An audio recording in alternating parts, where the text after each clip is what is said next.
నమస్తే. మాటలు రావా? పెరాలసిస్ వచ్చింది మేడం. పెరాలసిస్ వచ్చిందా?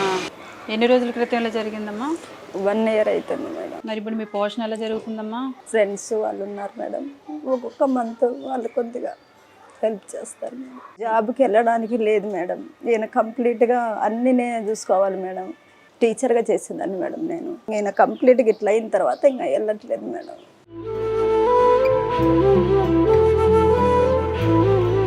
1 ఇయర్ అయిపోయింది మేడం. అన్ననే చూసుకుంటున్నాడు. మీ తమ్ముడికి పెళ్ళయిందా? పెళ్ళయింది మేడం. మరి వాళ్ళ ఆవిడ ఒప్పుకుంటున్నారా మీకు హెల్ప్ చేస్తే? అదే మేడం మధ్య గొడవలు అవుతున్నాయి మేడం. ఎన్ని నెలలు అట్లా నువ్వు చేస్తావని వాళ్ళు. తప్పులేదు, ఆవిడ అడగడంలో తప్పులేదు, కానీ అదే ఇబ్బంది అవుతుంది. మీ వదిన ఇంతవరకు సపోర్ట్ చేయడమే చాలా గొప్పదమ్మా. వదిన కూడా చాలా మంచి ఆవిడ అయి ఉంటారు. ఎందుకంటే అదే మేడం 1 ఇయర్ నుంచి మేడం.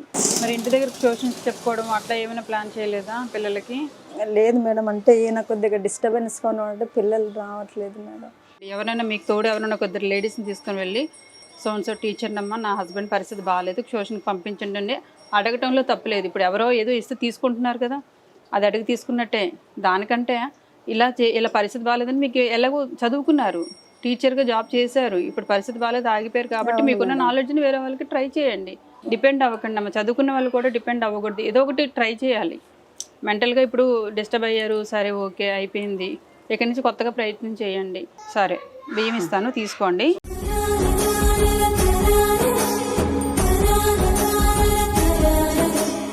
సరే ఇప్పటికైతే నేను మీకు 10,000 రూపాయలు ఇస్తున్నాను. ఆ రేషన్ అన్నీ కలిపిన మీకు 1 మంత్ కొంచెం మనస్థిమితంగా ఉంటుందని నేను ఆశిస్తున్నాను. ఆ స్థిమితమైన మనస్తత్వంతో పిల్లల్ని తెచ్చుకొని ట్యూషన్ ప్రారంభించండి.